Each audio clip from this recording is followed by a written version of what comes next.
Hello friends, कैसे हैं आप सब। Welcome to Guruji classes. तो फ्रेंड्स, आज हम अपना क्लास 7 का chapter number 1 of science nutrition in plants पढ़ेंगे। In class 6 you learn that food is essential for all living organisms. You also learn that carbohydrates, proteins, fats, vitamins and minerals are components of food. तो friends, हमने class 7 में पढ़ा था कि जो food है वो हमारे लिए, सब लिविंग ऑर्गेनिजम्स के लिए बहुत ही ज़रूरी है कि उन्हें वर्क करने में हेल्प करता है, ग्रो करता है और एनर्जी भी देता है, और इसके बहुत सारे अलग अलग काम होते हैं। हमने ये भी पढ़ा था कि कुछ कंपोनेंट्स ऑफ फूड होते हैं जो कि हमारे फूड में प्रेजेंट होते हैं, जैसे कि carbohydrates, proteins, fats, vitamin and minerals. और जो ये कंपोनेंट्स होते हैं फूड में, इनको हम कहते हैं न्यूट्रिएंट्स। एंड ये जो होते हैं ये बहुत इसेंशियल होते हैं हमारी बॉडी के लिए। All living organisms require food. जितने भी लिविंग ऑर्गेनिजम्स हैं सबको फूड की ज़रूरत होती है। Plant can make food for themselves but animals including humans can not. जो प्लांट होते हैं वो अपना खाना खुद बना पाते हैं, पर जो ह्यूमंस होते हैं और एनिमल्स होते हैं वो अपना फूड खुद नहीं बना पाते। They get it from plants और एनिमल्स दैट ईट प्लांट्स। ये या तो उन्हें एनिमल्स से लेते हैं जो कि प्लांट्स खाते हैं, या फिर सीधा ही प्लांट्स से लेते हैं। अब आप सोच रहे होंगे, हम तो अपना खाना खुद बनाते हैं, पर वो खाना बनाते नहीं है, वो पकाते हैं। अब दाल चावल बनाए सपोज आपने, तो दाल चावल में आपको दाल कहाँ से मिली? दाल तो आपको प्लांट से मिली। तो जो हम इनडायरेक्टली भी प्लांट्स पर डिपेंड होते हैं। तो इसका मतलब है जो ह्यूमंस और एनिमल्स हैं वो डायरेक्टली या इनडायरेक्टली प्लांट्स पर डिपेंड है। डायरेक्टली तो सीधे है कि प्लांट्स को खा लेते हैं या फिर दाल खा लेते हैं, तो सीधे डायरेक्टली डिपेंड है। और इनडायरेक्टली कैसे है? इनडायरेक्टली हम ऐसे हैं, सपोज जो लॉयन होता है वो डियर को खाता है, डियर प्लांट्स को खाती है। तो अगर प्लांट्स ही नहीं होंगे तो डियर होगी ही नहीं, और लॉयन उसे खा ही नहीं पाएगा, क्योंकि अगर डियर प्लांट नहीं खाएगी तो डियर सरवाइव ही नहीं कर पाएगी। और इस तरह से सभी डायरेक्टली और इनडायरेक्टली प्लांट्स पे डिपेंड होती है। Mode of nutrition in plants. अब कुछ मोड ऑफ न्यूट्रिशन होते हैं प्लांट्स में कि जो न्यूट्रिशन होता है वो उन्हें कैसे मिलता है। Plants are the only organisms that can prepare food for themself by using water, carbon dioxide and minerals. जो प्लांट्स होते हैं वो अपना खाना खुद बनाते हैं वाटर से, कार्बन डाइऑक्साइड और मिनरल्स की मदद से। The raw materials are present in their surrounding. और ये सब जो रॉ मटेरियल्स होते हैं प्लांट्स के, ये सब उन्हें सराउंडिंग से मिल जाते हैं। The nutrients enable living organisms to build their bodies, to grow, to repair damaged parts of their body, and provide energy to carry out life processes. जो न्यूट्रिएंट होते हैं वो हेल्प करते हैं लिविंग ऑर्गेनिजम्स को अपनी बॉडी बिल्ड करने में, ग्रो होने में, एनर्जी लेने में, रिपेयर डैमेज पार्ट्स को रिपेयर करने के लिए। ऐसे ही बहुत सारे फंक्शंस होते हैं। Nutrition is the mode of taking food by an organisms and its consumption और यूटिलाइजेशन बाय द बॉडी। जो न्यूट्रिशन है वो ऐसा मोड है जिसमें जो प्लांट या फिर कोई लिविंग ऑर्गेनिज्म होता है वो फूड को लेता है, फूड को खाता है, और उसके बाद जो उसकी यूटिलाइजेशन होती है बॉडी के द्वारा, जो उसका यूज़ किया जाता है बॉडी के द्वारा, उसको हम कहते हैं, इस फुल प्रोसेस को हम कहते हैं nutrition. The mode of nutrition in which organisms make food themselves from simple substances is called autotrophic. ऐसा मोड ऑफ न्यूट्रिशन ऑर्गेनिजम्स में जिसमें वो अपना खाना खुद बनाए कुछ सब्सटेंस को यूज करके, उसको कहते हैं ऑटोट्रोफिक मोड ऑफ न्यूट्रिशन। अब ये ऑटोट्रोफिक मोड ऑफ न्यूट्रिशन नाम कैसे पड़ा? ऑटो मतलब सेल्फ यानी खुद, और ट्रोफोस मतलब नरिशमेंट यानी जो अपना नरिशमेंट खुद करे। ऐसे मोड ऑफ न्यूट्रिशन को कहते हैं ऑटोट्रोफिक मोड ऑफ न्यूट्रिशन। और ऐसे लिविंग ऑर्गेनिजम्स जो कि इस तरह का मोड ऑफ न्यूट्रिशन करें उनको हम कहते हैं autotrophs. Animals and most other organisms take in food prepared by plants. अब कुछ ऐसे लिविंग ऑर्गेनिजम्स होते हैं जो अपना खाना खुद नहीं बना पाते, जैसे कि एनिमल्स एंड ह्यूमन बीइंग्स, वो अपना खाना प्लांट से लेते हैं। तो जो उनका मोड ऑफ न्यूट्रिशन है वो है हेट्रोट्रॉफिक। उन एनिमल्स को हम कहते हैं जो ये मोड ऑफ न्यूट्रिशन लेते हैं हेटरोट्रॉफ। अब ये हेटरोट्रॉफ्स और हेटरोट्रॉपिक कैसे है? हेटरोस मतलब अदर, यानी जो अपने नरिशमेंट किसी और से ले। तो इस तरह के मोड ऑफ न्यूट्रिशन को हम कहते हैं heterotrophic mode of nutrition. Now we ask where the food factories of plants are located, whether food is made in all parts of plants or only in certain parts. How do plants obtain the raw materials from the surrounding?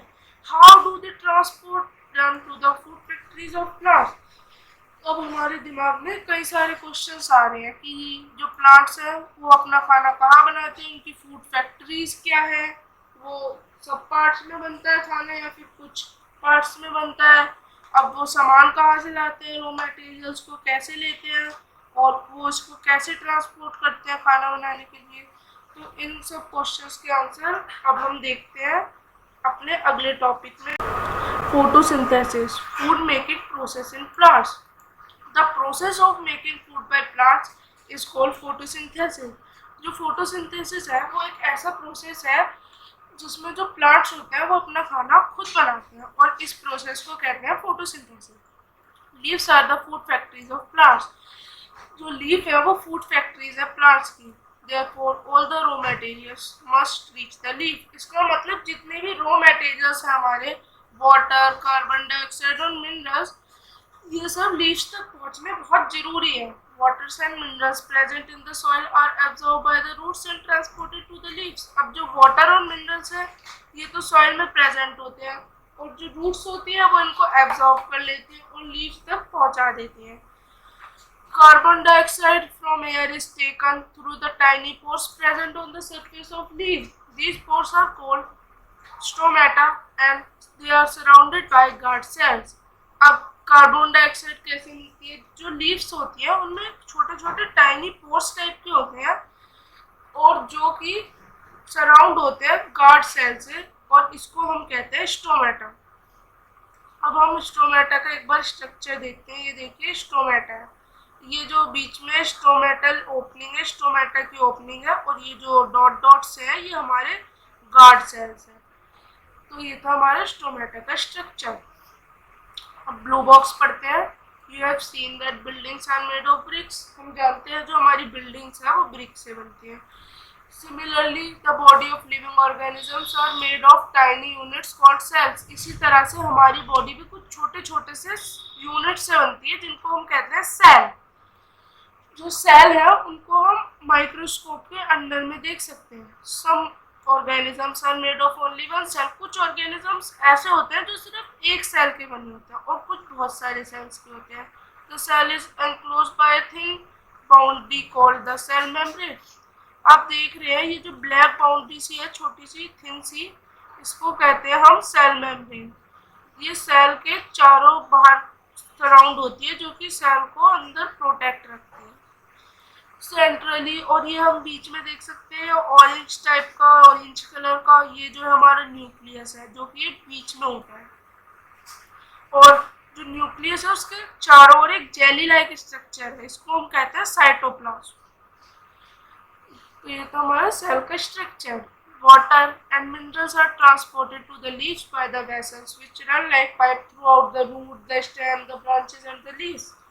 जो water और minerals है वो plants तक पहुंचते हैं कुछ pipe से जो कि रूट से स्टेम तक जाते हैं, उसके बाद ब्रांचेज और उसके बाद लीव्स तक पहुंचते हैं।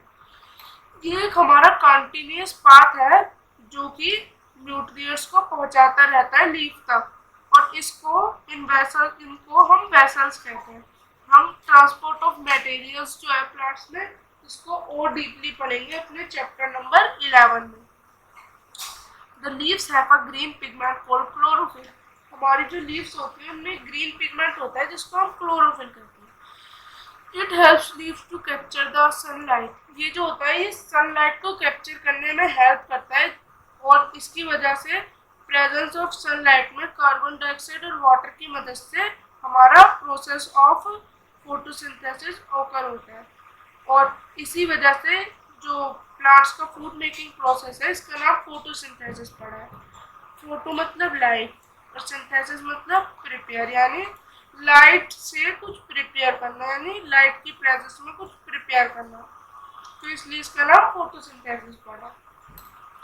सो वी फाइंड, तो हमने देखा कि जो क्लोरोफिल है हमारा और हमारी सनलाइट है, कार्बन डाइऑक्साइड है और वाटर है, ये बहुत जरूरी है फोटोसिंथेसिस का प्रोसेस कैरी आउट करने के लिए। और ये जो फोटोसिंथेसिस का प्रोसेस है, ऐसा कोई भी प्रोसेस हमारी अर्थ में नहीं है। The solar energy is captured by the leaves and stored in the plant in the form of food. जो हमारी सोलर एनर्जी है वो लीव्स के द्वारा ले ली जाती है और उसके बाद स्टोर कर ली जाती है प्लांट्स में फूड के रूप में। जो सन है, इससे हमें ये भी पता चलता है जो सन है वो एक अल्टीमेट सोर्स ऑफ एनर्जी है सभी लिविंग ऑर्गेनिजम्स के लिए। कैन यू इमेजिन, क्या आप इमेजिन कर सकते हैं अर्थ पे लाइफ बिना किसी फोटोसिंथेसिस के? In the absence of photosynthesis, there would not be any food. अगर फोटोसिंथेसिस नहीं होगा तो हमारी अर्थ पे कोई फूड ही नहीं होगा और बिना फूड के हम सरवाइव ही नहीं कर पाएंगे। और जो ये फोटोसिंथेसिस का प्रोसेस है, इसमें हमारी ऑक्सीजन भी प्रोड्यूस होती है जो कि सभी लिविंग ऑर्गेनिजम्स को ब्रेथ करने में और रेस्पिरेशन सिस्टम में हेल्प करती है। In the absence of photosynthesis life would be impossible on earth, और बिना फोटोसिंथेसिस के हम अर्थ पर नहीं जी सकते। During photosynthesis, chlorophyll containing cells of leaves in the presence of sunlight use carbon dioxide and water to synthesize carbohydrates। जो photosynthesis का process होता है, इसमें क्लोरोफिल की मदद से सनलाइट को कैप्चर किया जाता है। उसके बाद सनलाइट की प्रेजेंस में कार्बन डाइऑक्साइड और वाटर की मदद से कार्बोहाइड्रेट को प्रोड्यूस किया जाता है और इस प्रोसेस के दौरान हमारी ऑक्सीजन भी प्रोड्यूस होती है। तो ये इसका केमिकल फॉर्मूला है हमारा, कार्बन डाइऑक्साइड और वाटर की मदद से सनलाइट और क्लोरोफिल की प्रेजेंस में हमारा कार्बोहाइड्रेट और ऑक्सीजन प्रोड्यूस होता है। During the presence of starch in leaves indicate the occurrence of photosynthesis. अगर हमारा स्टार्च टेस्ट करें और उसमें स्टार्च की प्रेजेंस हो तो इसका मतलब है उस लीफ में फोटोसिंथेसिस ओकर हुआ है। स्टार्च इज ऑल्सो कार्बोहाइड्रेट, जो स्टार्च है वो भी एक कार्बोहाइड्रेट है। अब हम अपना ये ब्लू बॉक्स पढ़ते हैं। Besides leaf, photosynthesis also take place in the other green parts of the plant, in green stems and in green branches. जो हमारा फोटोसिंथेसिस का प्रोसेस है, ये सिर्फ लीव्स में ही नहीं होता, ये कुछ अदर ग्रीन पार्ट्स में भी होता है, जैसे हमारी ग्रीन स्टेम्स या फिर ग्रीन ब्रांचेस में। The desert plant have scale or spine-like leaves to reduce loss of water by transpiration। जो हमारे डेजर्ट प्लांट्स है उसमें स्केल टाइप के या फिर स्पाइन लाइक स्ट्रक्चर होता है लीव्स का, जिसकी वजह से जो वाटर होता है हमारा वो ज़्यादा वेस्ट ना हो, क्योंकि जो हॉट एरियाज है या फिर डेजर्ट वाले एरियाज हैं वहाँ पे वाटर कम होता है और जो ट्रांसपिरेशन का प्रोसेस होता है, जो उसमें प्लांट का वाटर होता है वो भाप बन के उड़ जाता है, तो वाटर लॉस ऑफ वाटर की ना हो, इसलिए जो डेजर्ट प्लांट है उनकी जो लीफ होती है वो स्पाइन जैसी होती है, थोड़ी काटीली सी होती है। और अब इन प्लांट्स में जो फोटोसिंथेसिस है वो हमारा ग्रीन स्टेम्स में होकर होता है। अब हम अपनी एक्टिविटी 1.1 पढ़ते हैं।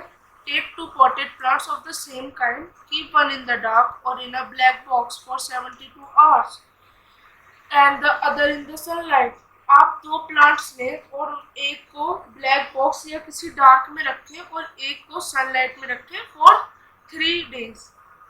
उसके बाद उसमें आयोडीन टेस्ट परफॉर्म करें। अब अपने रिजल्ट्स को देखें। हमारा रिजल्ट ये आएगा, जो प्लांट हमने ब्लैक बॉक्स में या फिर डार्क में रखा था वो वाला प्लांट, उसमें फोटोसिंथेसिस ऑकर नहीं होगी, और जो हमारा सनलाइट में रखा हुआ था प्लांट उसमें स्टार्च होगा, जिसकी वजह से हमें पता चलेगा कि फोटोसिंथेसिस उसमें हुआ है। अब हमें दोबारा से जो डार्क वाला प्लांट था उसको हमें सनलाइट में रख देना है 3-4 days के लिए और उसके बाद आयोडीन टेस्ट परफॉर्म करना है। तो अब हम देखेंगे कि सनलाइट की प्रेजेंस में हमारा फोटोसिंथेसिस प्रोसेस हुआ है, और इससे हमें ये पता चलता है कि जो सनलाइट है वो बहुत ज़रूरी है फोटोसिंथेसिस के प्रोसेस के लिए, और फोटोसिंथेसिस प्रोसेस भी बहुत जरूरी है। अब हम अपना अगला पढ़ते हैं topic. The leaf other than green also have chlorophyll. जो लीव्स ग्रीन नहीं होती उनमें भी क्लोरोफिल होता है, पर उनमें किसी और कलर का पिगमेंट ज्यादा होता है, जैसे कि रेड पिगमेंट, ब्राउन पिगमेंट या फिर अदर कोई पिगमेंट जो कि ग्रीन कलर को छुपा देते हैं। फोटोसिंथेसिस जो है वो इन प्लांट्स या फिर इन लीव्स में भी ओकर होती है। आपने देखा होगा स्लाइमी ग्रीन पैचेस से पोर्ट्स में, और ये जो ऑर्गेनिज्म होता है, एक लिविंग ऑर्गेनिज्म होता है जिसको हम कहते हैं एल्गी।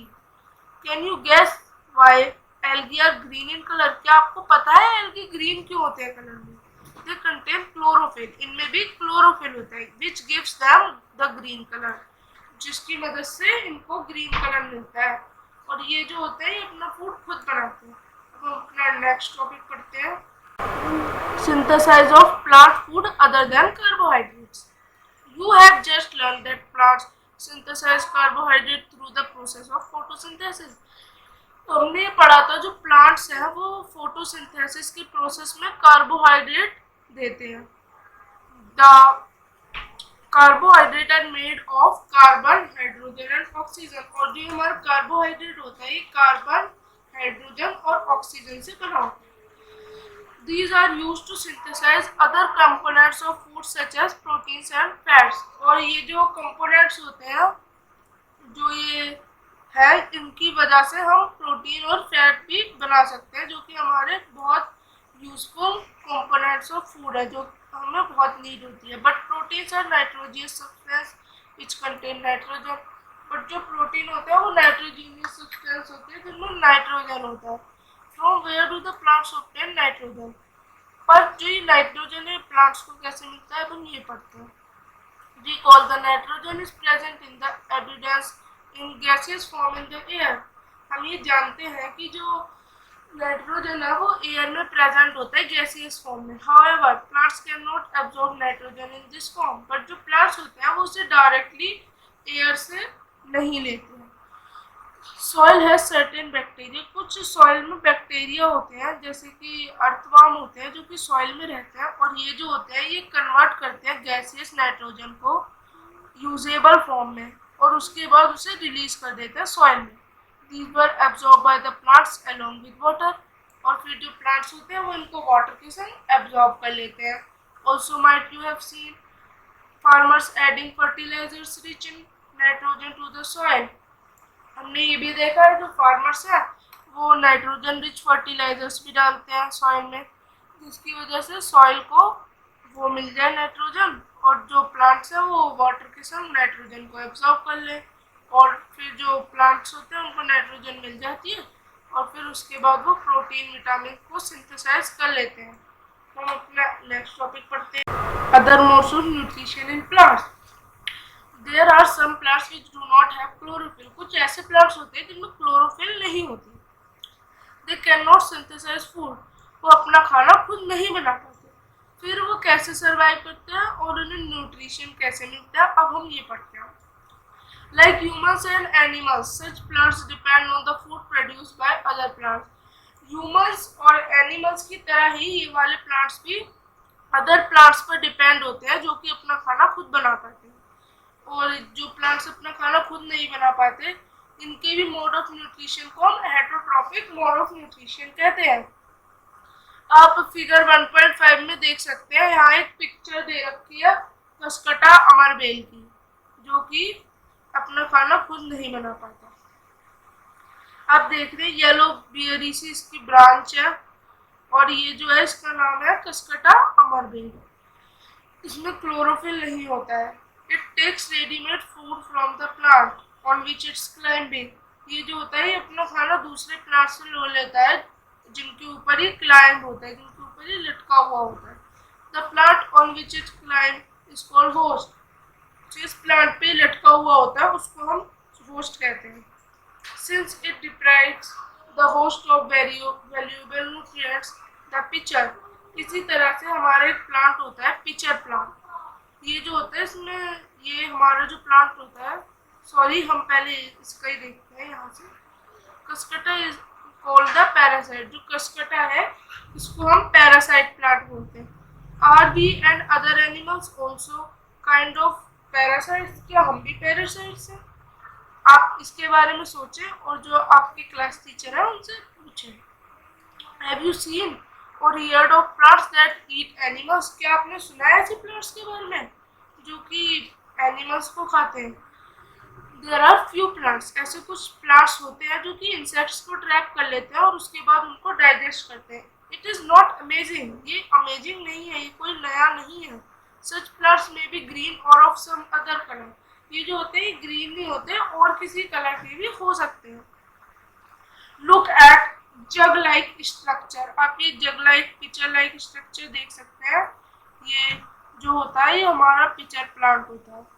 आप इसमें देख सकते हैं इसका जो लिड है वो खुला हुआ है ऊपर से, और जिसमें जब कोई इंसेक्ट उड़ रहा होता है जब वो इस पर बैठता है तो ये उसको ट्रैप कर लेता है। फिर इसके अंदर कुछ हेयर्स टाइप के होते हैं जिनमें कि जो हमारे इंसेक्ट होते हैं वो फंस जाते हैं और लिड को वो क्लोज कर देता है। जो इंसेक्ट होता है वो फंस जाता है। उसके बाद जब इंसेक्ट मर जाते हैं तो ये उनका जूस सेक्रेट कर लेते हैं और न्यूट्रिएंट एब्जॉर्ब कर लेते हैं।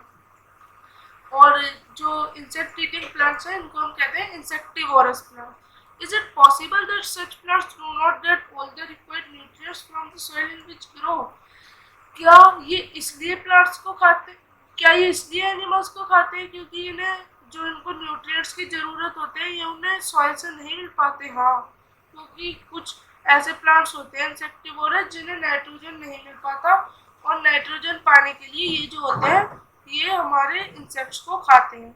अब हम आगे पढ़ते हैं। Saprotrophs. You might have seen packets of mushrooms sold in the vegetable market. You may have also seen fluffy umbrella-like patches growing in moist soil or on rotting wood during the rainy season. आपने देखा होगा market में जो mushroom होते हैं वो बिचते हैं vegetable market में, और आपने देखे होंगे कुछ अम्ब्रेला लाइक से स्ट्रक्चर जो कि मॉइस्ट सॉइल में ग्रो करते हैं या फिर किसी सड़ी हुई चीज में रेनी सीजन में ग्रो करते हैं। Let us find out what type of nutrients are needed to survive and from where they get them. अब हम पढ़ते हैं ये कैसे ग्रो होते हैं और इन्हें इनके न्यूट्रिएंट्स कहाँ से मिलते हैं। तो जो ये अम्ब्रेला लाइक स्ट्रक्चर होते हैं, ये पैचेज होते हैं इनमें, ये हमारा मशरूम होता है। अब हम पढ़ते हैं न्यूट्रिशन कैसे मिलते हैं। पहले हम एक्टिविटी 1.2 प्रिपेयर करेंगे। Take a piece of bread and moisten it with water. आप एक पीस ऑफ ब्रेड लें और फिर इसे मॉइस्ट करें वाटर में, इसको वाटर में छोड़ दें डाल के इन अ वार्म प्लेस, और इसे किसी वार्म प्लेस में रख दें 2-3 दिन के लिए, और until fluffy patches appear on them. और उसके बाद जब आप देखेंगे कि उसमें फ्लफी पैचेस आएंगे आपको नजर कुछ दिन बाद। What is the colour of these patches? आपको कैसे पैचेस का कलर दिख रहा है? Of the patches under the microscope. ये जो पैचेस हैं इनको माइक्रोस्कोप में ऑब्जर्व कर ले या फिर किसी मैग्नीफाइंग ग्लास में, और जो आपकी ऑब्जर्वेशन है उसे नोटबुक में लिखें। You will see cotton like threads spread on the piece of bread. आप देखेंगे कॉटन जैसा कुछ स्प्रेड हो रखा है पूरे ब्रेड में। These organisms are called fungi. इन ऑर्गेनिजम्स को हम फंगी कहते हैं। They have a different mode of nutrition. इनका अलग मोड ऑफ न्यूट्रिशन होता है।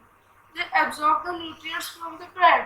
ये जो होता है ये absorb कर लेते हैं ब्रेड के nutrition. This mode of nutrition in which organism take in nutrients from dead and decaying matter is called saprotrophic mode of nutrition. ऐसा न्यूट्रिशन का मोड जिसमें जो ऑर्गेनिजम्स होता है वो किसी मरे या फिर किसी सड़ी हुई चीज से अपना न्यूट्रिएंट ले, उसको हम कहते हैं saprotrophic mode of nutrition.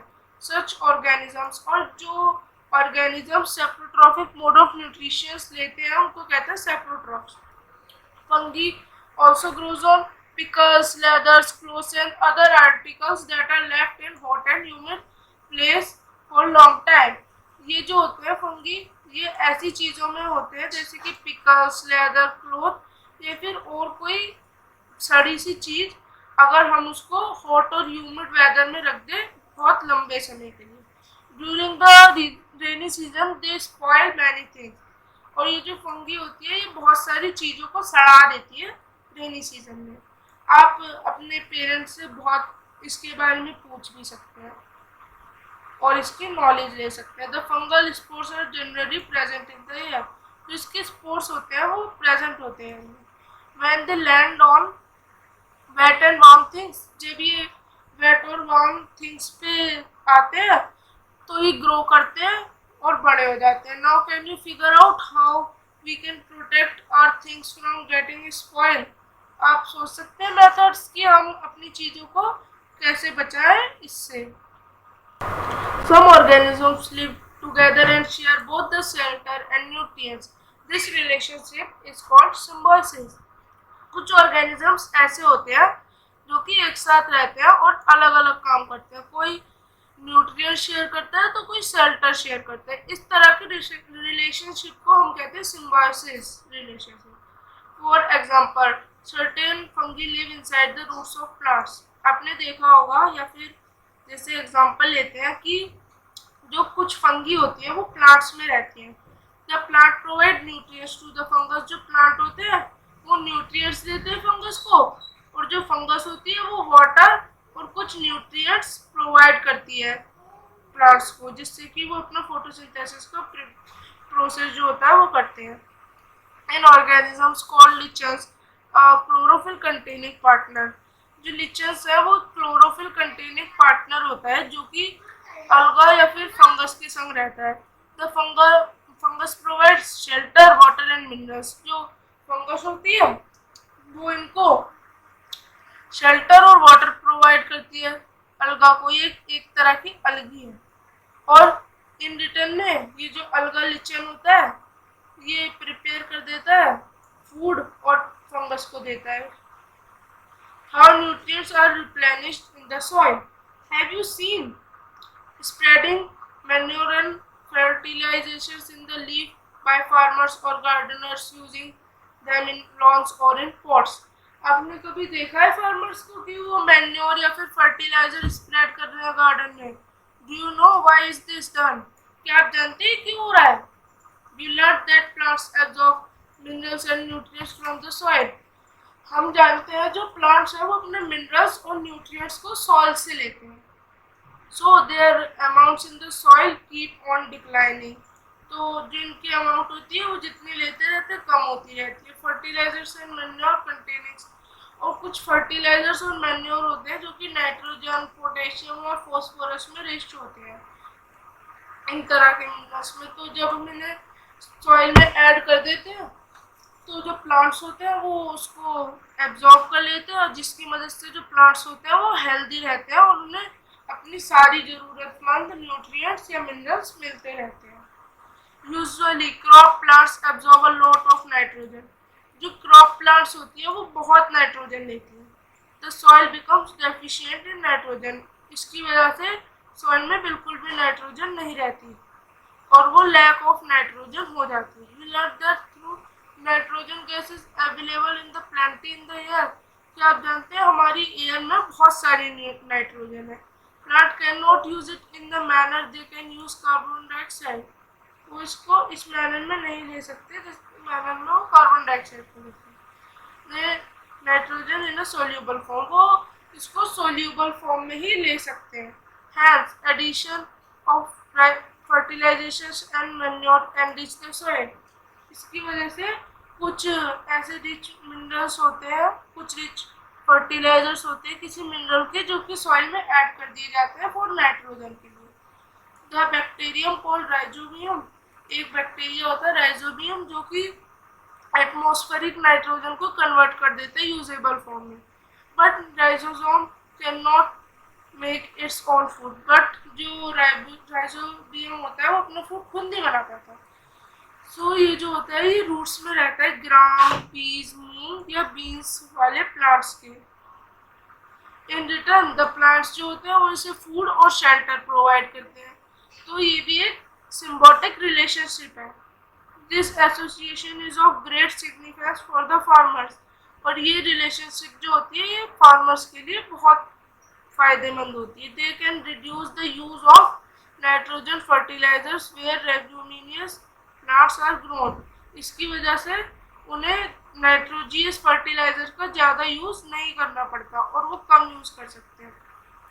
Most of the pulses dals are obtained from leguminous plant. ज़्यादातर हमारी दाल्स जो होती हैं वो हमें लेग्यूमिनस प्लांट्स में पड़ती हैं। तो ये था हमारा चैप्टर। हमने इस चैप्टर में ऑटोट्रॉफ्स के बारे में पढ़ा और कई सारे मोड ऑफ न्यूट्रिशन के बारे में पढ़ा।